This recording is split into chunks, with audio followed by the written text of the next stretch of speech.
E agora nós vamos falar das técnicas e o endodontista. Na endodontia nós temos que dominar as técnicas radiográficas. Não somente as técnicas periapicais, não somente a técnica periapical convencional e básica. Então nós vamos falar de todas as técnicas que podem ser utilizadas na endodontia. E não somente as técnicas intrabucais. Nós podemos utilizar também as técnicas extrabucais e hoje em dia é muito comum que se faça uso do exame tomográfico. Então, para que utilizar uma técnica extrabucal? Todas as técnicas podem ser utilizadas na endodontia, mas basicamente nós vamos falar da panorâmica, que é a técnica mais usada. Por que nós utilizamos a panorâmica no diagnóstico endodôntico? Principalmente quando nós não conseguimos, com uma radiografia periapical, observar a totalidade da lesão e os tecidos normais que a circundam, como a gente já falou anteriormente. Então, basicamente é o quê? Não cabe aquela imagem, aquela lesão na radiografia periapical, nós vamos fazer uma radiografia panorâmica, principalmente em mandíbula. É onde nós temos um melhor proveito desse exame. Podemos aí, num exemplo também, o uso de uma PA de seio maxilar para se observar o velamento, nesse caso, em casos de sinusite, que pode ter uma causa endodôntica. Agora nós vamos falar das técnicas intrabucais e vamos falar primeiro da técnica oclusal, só para a gente continuar o assunto do que a gente estava falando da panorâmica. Quando nós precisamos de uma imagem maior do que aquela que vai caber num filme periapical, no caso principalmente de dentes superiores, podemos recorrer a uma radiografia oclusal. Por que não a panorâmica? A panorâmica também é um exame indicado para os dentes superiores, mas muitas vezes nós temos uma imagem melhor com um exame oclusal, como vocês estão vendo aí. Então, a oclusal é principalmente utilizada para dentes superiores quando a gente não consegue, com uma radiografia periapical, observar toda a imagem. Então, a gente não deve fazer uma imagem pela metade. Se não apareceu na periapical, não se contentem com aquele exame. Procurem exames que possam te mostrar a imagem na sua totalidade. Ele serve também para dentes inferiores, para a mandíbula, mas a utilização maior é para a maxila. Aí nós observamos a radiografia oclusal sendo utilizada para a detecção de uma fratura de tábua óssea vestibular num caso de luxação em trauma, luxação lateral. A coroa foi deslocada para palatino e a raiz para vestibular, fazendo com que houvesse a fratura da tábua óssea. E o exame oclusal, nesse caso, foi muito útil para mostrar essa linha de fratura. Outro exame que é pouco falado e pode ser utilizado para o diagnóstico endodôntico é o exame interproximal. São as radiografias interproximais. Mas a pergunta é, mas a gente não consegue ver o ápice? Para que nós vamos usar elas na endodontia? Nós podemos utilizá-las porque o ângulo do feixe de raio-x é ideal para a observação da câmara pulpar, e essa observação muitas vezes é importante. Então nós podemos sim lançar mão de exame interproximal para a observação melhor da coroa, como nós vemos nesse exame, que só foi possível a detecção dessa fratura por ter uma angulação ideal e só obtida num exame interproximal. E agora nós vamos falar das técnicas periapicais. E tem muita coisa que nós podemos tirar desse exame, além do que a radiografia simples, aquele exame tradicional. Então vamos falar aí das técnicas periapicais, vamos falar de algumas técnicas. Então, só relembrando, nós temos as técnicas básicas periapicais, é a técnica da bissetriz e a técnica do paralelismo. Por que ela chama a técnica da bissetriz? Porque na técnica da bissetriz, o feixe de raio-x ele é perpendicular a uma bissetriz entre o longo eixo do dente e o longo eixo do filme. E no paralelismo, esse feixe de raio-x ele vai ser perpendicular ao filme, que vai estar paralelo ao longo eixo do dente. Então essas são as duas técnicas básicas. E qual técnica utilizar na endodontia? Nós podemos utilizar as duas técnicas. Isso vai muito da técnica, dos recursos que o colega tem, e nós vamos tentar falar ao longo da aula de uma e de outra. Esta é uma regra chamada regra do Z, muito utilizada na radiologia para a definição dos ângulos das radiografias periapicais. E a gente vê, se a gente for fazer uma adaptação da regra do Z para a endodontia, que a gente tem uma leve modificação quando a gente usa o grampo. Então a gente costuma diminuir essas angulações porque o filme acaba sendo deslocado com a presença do grampo. Outra adaptação que nós fazemos para a endodontia é o deslocamento do feixe de raio-x um pouco mais para apical. Então, toda a radiografia que a gente faz para a endodontia, a gente tenta deslocar apicalmente o feixe de raio-x, buscando uma imagem mais definida, uma imagem melhor. Aqui nós temos a aplicação da técnica de Lemaster. E é muito parecido com o que a gente falou anteriormente, só que aqui quem está fazendo esse papel é um rolete de algodão que está fixado ao filme por uma fita. E quando nós fazemos esta técnica, quando nós precisamos de uma imagem mais fiel, um pouco mais perpendicular ao longo eixo do dente. E ela pode ser muito utilizada em casos de dentes superiores para eliminar a sobreposição do arco zigomático, que muitas vezes atrapalha a gente na observação das raízes. Aqui nós temos a observação de um macetezinho para conseguir radiografias melhores, para evitar com que haja sobreposição das imagens do grampo, das imagens das aletas do grampo, uma acima da outra.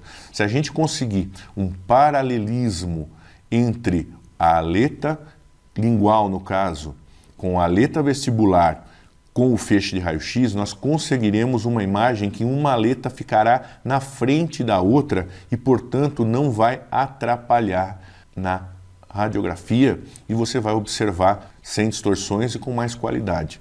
Então esse para mim é um macetezinho aí. Se você conseguir esconder uma aleta do grampo atrás da outra, você terá conseguido uma boa radiografia com finalidade endodôntica. Uma pergunta que os alunos fazem demais. Professor, radiografia, os alunos em início de curso, né? Professor, mas a radiografia se faz com isolamento? Tenho que retirar todo o isolamento para fazer a radiografia? Tenho que retirar todo o arco? Não, não há necessidade. Se a gente remover apenas 3 ou 4 pontos e manter o lençol de borracha em posição no grampo, é perfeitamente possível se fazer a radiografia, como vocês estão vendo aí na figura. Então não é necessário remover. Quando a gente remove, nós vamos perder toda aquela cadeia de desinfecção. Então a radiografia com finalidade endodôntica, quando o paciente está com isolamento absoluto, é realizada com o isolamento, removendo-se apenas o lençol de borracha em 3 ou 4 pontos em lado e arcada contrária ao que a gente está trabalhando. Nós vemos aí a técnica da pinça. Então, no caso de filmes convencionais, é muito útil quando a gente utiliza uma pinça para colocar o filme na boca do paciente. Então, muitas vezes o paciente se sente mal, tem ânsia, e com a pinça ele mesmo pode segurar e ele acaba se sentindo melhor. Além disso, eu considero o posicionamento também mais fácil. E ele pode ser aplicado em todos os dentes, aí uma observação da técnica da pinça para todos os grupos dentais. E a radiografia com isolamento absoluto, com grampo, também pode ser utilizado com o uso de posicionadores.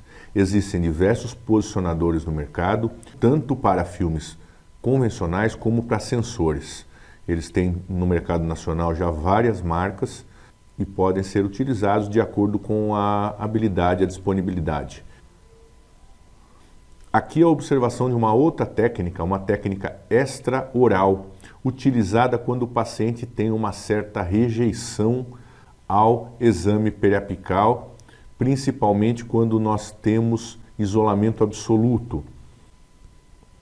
Vocês podem ver nesse caso aqui, a paciente tinha uma rejeição, eu não conseguia colocar o filme na boca dela, mexia demais e por 2 vezes eu tentei colocar, ela acabou deslocando o grampo, então esta técnica foi a escolhida. Podemos ver que ela segura o filme na região da bochecha e o feixe de raio-x vem pelo outro lado, perpendicularmente ao sensor, e nós fazemos o exame. O problema apenas é que o exame perde por causa das sobreposições, ele perde em definição, então é apenas no caso extremo de que a gente não consiga pela maneira tradicional. Outra utilização importantíssima para a gente, particularmente na endodontia, é a técnica de prospecção de fístula, de contraste endodôntico, de fistulometria, temos vários nomes aí, que é a colocação de um cone de gutapercha na fístula para que, ao radiografarmos, ela nos revele a origem do processo. Então a utilização é importante, nós utilizamos demais, eu sempre falo, quando nós temos um caso com fístula, o diagnóstico já está bem mais facilitado quanto à sua origem. Nós temos aí um caso em que a gente conseguiu fazer a origem que não era endodôntica, estava mais na região cervical, num caso que foi mandado para mim para fazer retratamento. Aqui um outro caso em que foi utilizado 2 cones de gutapercha e mostraram para a gente, no caso do premolar, a origem numa fratura e no caso do molar, uma origem possivelmente endodôntica na região de furca. Então vocês vejam como é importante esse tipo de manobra para a detecção da origem de um processo infeccioso. E agora nós vamos falar da técnica de Clark. A técnica de Clark, que os alunos aprendem lá no primeiro, no segundo ano, na radiologia, não tem ideia de como ela é importante, tanto na endodontia como na cirurgia, mas particularmente na endodontia, ele é muito importante, a técnica de Clark é muito utilizada e o endodontista tem que ter um bom conhecimento da técnica de Clark, saber utilizar. Aqui nós observamos um exemplo simples do princípio da paralaxe. Então nós vemos aí, tudo que está mais longe parece que fica e o que está pertinho passa rápido pela gente, como a cerca, como a estrada. Isso é o princípio da paralaxe e ele é aplicado na endodontia como técnica de Clark. A técnica de Clark é a aplicação desse princípio da paralaxe na odontologia e em especial para nós aqui na endodontia. Então nós vamos dar um exemplo aqui, nós queremos, como no caso da radiografia B, do exame B, nós queremos observar qual é o canal mesiovestibular e qual é o canal mesiolingual. E fica muito difícil, se a radiografia for tomada aí como B, nós não vamos conseguir observar as 2 raízes e os 2 canais. E quando a gente modifica a angulação, por exemplo, em A para mesial ou em C para distal, nós percebemos que o canal lingual, ou seja, o que está mais distante, acompanha a gente, como nós vimos lá na figurinha da estrada. Então ele acompanha o que está mais longe, acompanha. Vejam como em A o canal mesiolingual foi para mesial e em C o canal mesiolingual foi para distal. Então isso nos facilita a identificação dos canais e das raízes. Essa identificação, como vocês podem ver também na outra figura, não é somente feita por meio da angulação horizontal, pode ser realizada também na angulação vertical. Nós vemos aí em A uma angulação menor que a imagem do canal mesiolingual também acompanhou. E quando foi para cima, quando aumentou a angulação vertical, como também o canal mesiolingual acompanhou e veio para cima. Aqui nós podemos ver na prática como a técnica de Clark pode ser aplicada de acordo com o professor Bramante na técnica de rastreamento triangular. É um guia para que a gente possa tentar determinar a posição de uma perfuração baseado na técnica de Clark. Aqui nós temos uma figura para a gente possa entender a importância da utilização das angulações na endodontia. Nós temos uma observação, uma mentalização da anatomia dos dentes superiores como se a raiz palatina fosse muito maior do que as raízes vestibulares. Isso não é verdade. Na média, as duas raízes vestibulares são apenas 1 milímetro menores que a raiz palatina. Mas por que nós vemos essa raiz tão maior? Normalmente porque a angulação utilizada para a radiografia foi muito alta, fazendo com que a raiz palatina acompanhasse essa angulação e fosse mais para palatino, fazendo com que a raiz palatina acompanhasse e parecesse maior. Então, aí nós vemos na figura em verde, a figura de baixo, muito mais próximo do real, porque a angulação vertical está mais correta. E aí nós vamos ver alguns casos para a aplicação da técnica de Clark. Esse caso, então, é um caso meu. Quando eu terminei, a imagem estava meio estranha. Eu falei, nossa, será que saiu do canal? Será que está fora? E como eu sempre faço mais radiografias, eu já mudei logo a angulação e a angulação me mostrou que não. E a imagem mais perto do real era esta imagem que vocês estão vendo. Por isso é tão importante a gente variar a angulação horizontal, fazer mais do que uma radiografia, tanto no diagnóstico como na observação final do tratamento.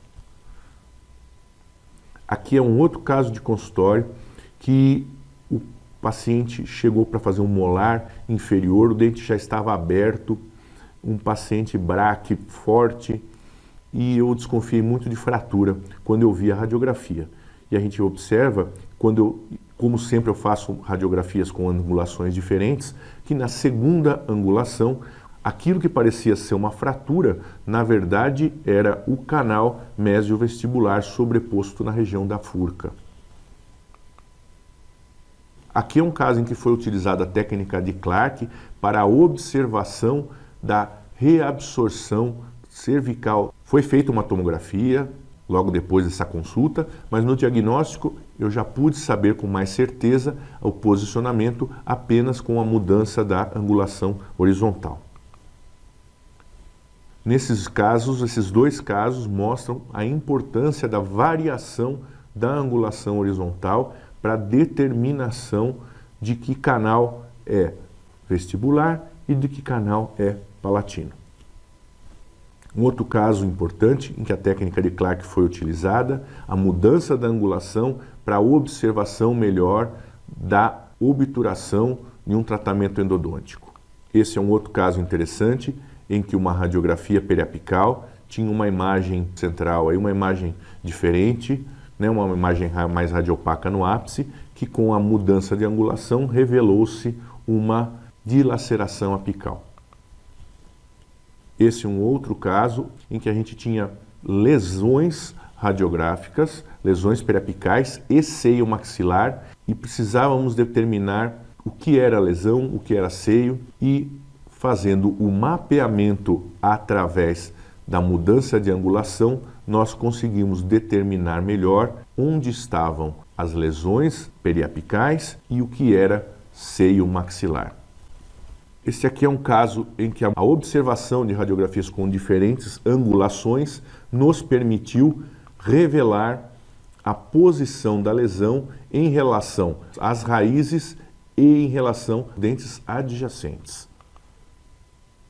Mais um caso de dente superior em que nós precisávamos avaliar o que era uma lesão radiográfica periapical e o que é o seio maxilar. E nós vemos aqui o que é verde é o seio maxilar e o que é amarelo uma lesão endodôntica. Então, somente com mais radiografias periapicais, com diferentes angulações, é que nós pudemos fazer um diagnóstico mais preciso.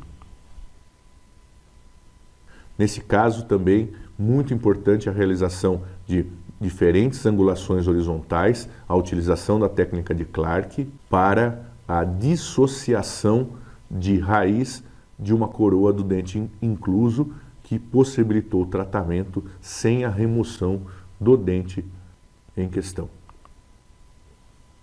Outro caso interessante, que pôde dissociar a imagem de um corpo estranho, possivelmente resto de amálgama, da região apical, o que de início se imaginava ser cimento endodôntico.